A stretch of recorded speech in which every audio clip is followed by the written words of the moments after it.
मंत्रालय ने सभी राज्यों को एक चिट्ठी लिखकर निर्देश दिया है कि रोहिंग्या और तबलीगी जमात के बीच के कनेक्शन की जांच की जाए। गृह मंत्रालय ने सभी राज्यों को कहा है कि रोहिंग्या और उनके परिवार का कोविड-19 टेस्ट कराया जाए। गृह मंत्रालय ने राज्य को जो चिट्ठी लिखी है उसमें कहा है कि ऐसी रिपोर्ट है कि रोहिंग्या मुसलमानों ने तबलीगी जमात के सम्मेलन में और अन्य धार्मिक आयोजनों में हिस्सा लिया और इसलिए रोहिंग्या भी कोरोना से संक्रमित हो सकते हैं। चिट्ठी में इस बात का जिक्र किया गया है कि इन धार्मिक कार्यक्रमों में शामिल होने के बाद रोहिंग्या अपने कैंपों में वापस नहीं लौटे हैं।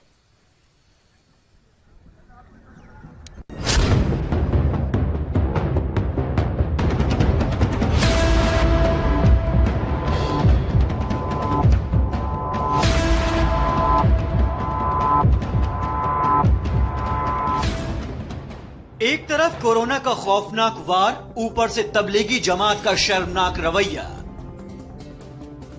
हिंदुस्तान को दोहरी मुसीबत दे रहा है।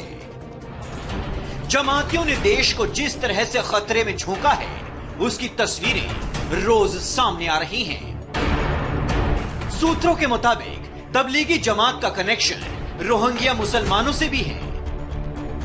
गृह मंत्रालय ने सभी राज्यों के चीफ सेक्रेटरी और डीजीपी को आगाह करते हुए चिट्ठी लिखी है।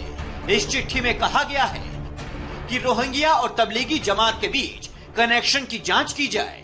चिट्ठी में यह भी कहा गया है कि तबलीगी के धार्मिक कार्यक्रमों में रोहिंग्या मुसलमानों ने हिस्सा लिया था, जिससे रोहिंग्या मुसलमानों में भी कोरोना संक्रमण की आशंका है। रोहिंग्या मुसलमान और उनके परिचितों का कोविड-19 टेस्ट होना चाहिए। राज्यों को कहा गया है कि रोहिंग्याओं की कॉन्टैक्ट ट्रेसिंग की जाए। राज्यों को भेजी चिट्ठी में गृह मंत्रालय ने साफ साफ कहा है कि रोहिंग्या मुसलमानों ने हैदराबाद और तेलंगाना में हुई तबलीगी जमात के धार्मिक कार्यक्रमों में हिस्सा लिया था।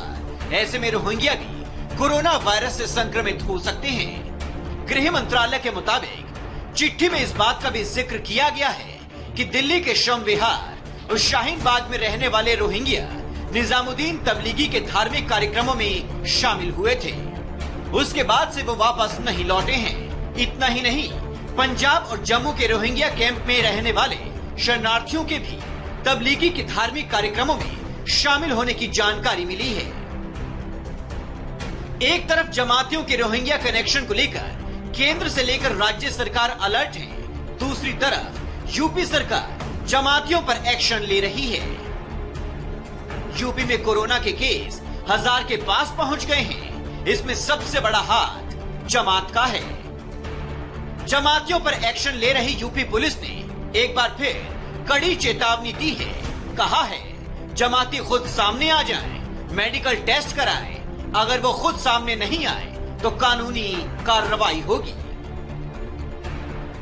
जो भी लोग हैं वो अपने आप आ जाएं सामने और आकर के वो मेडिकल टेस्ट के लिए अपीयर हो जाएं। इसके अलावा जो हमें जानकारी मिल रही है उसके हिसाब से हम कार्रवाई कर रहे हैं। हमारी उनसे अपील ये है कि वो स्वयं आ जाएं, मेडिकल टेस्ट करा लें अपना। वो समाज के भी हित में, उनके अपने स्वयं के हित में है। और अदरवाइज हमको सूचना प्राप्त होगी तो फिर बात ये होगी कि छुपाने की बात आएगी। छुपाने की बात आएगी तो फिर एक्शनेबल होगी। फिर जो लीगल एक्शन संभव होगा उसमें वो किया जाएगा। आंकड़े गवाही दे रहे हैं कि देश में कोरोना को फैलाने में सबसे बड़ा रोल जमातियों का ही रहा है। उत्तर से लेकर दक्षिण तक, पूरब से लेकर पश्चिम तक जमातियों ने खूब कोरोना बांटा। यूपी में कोरोना पॉजिटिव मरीजों की तादाद 849 है। इनमें 58% कोरोना केस जमातियों के हैं। दिल्ली में 1707 से ज्यादा केस हैं। इसमें 65% केस जमातियों के हैं। आंध्र प्रदेश में कुल संक्रमितों की संख्या 572 से ज्यादा है। इसमें 70% जमातियों के केस हैं। तेलंगाना में 766 कंफर्म केस हैं। इनमें 78% जमातियों की देन है। तमिलनाडु में 1323 केस हैं। इनमें 89% केस जमातियों के हैं। एक तरफ कोरोना केस की संख्या लगातार बढ़ती जा रही है, दूसरी तरफ जमातियों का आंकड़ा भी बढ़ता जा रहा है। सहारनपुर में शुक्रवार को 7 और लोगों की रिपोर्ट कोरोना पॉजिटिव आई। ये सभी जमात से जुड़े थे। यूपी ही नहीं, दिल्ली में भी जमातियों ने खूब कोरोना बांटा है। दिल्ली के संगम विहार में रहने वाले एक परिवार के 4 सदस्य कोरोना पॉजिटिव निकले हैं। इस परिवार का एक सदस्य मरकज में शामिल हुआ था। देश के सामने मुश्किल ये है कि समझाने के बाद भी तबलीगी जमात के लोग सामने नहीं आ रहे हैं, खुद भी मौत को मुंह लगा रहे हैं और दूसरों को भी मौत बांट रहे हैं। Devendra Parashar, India TV, Delhi.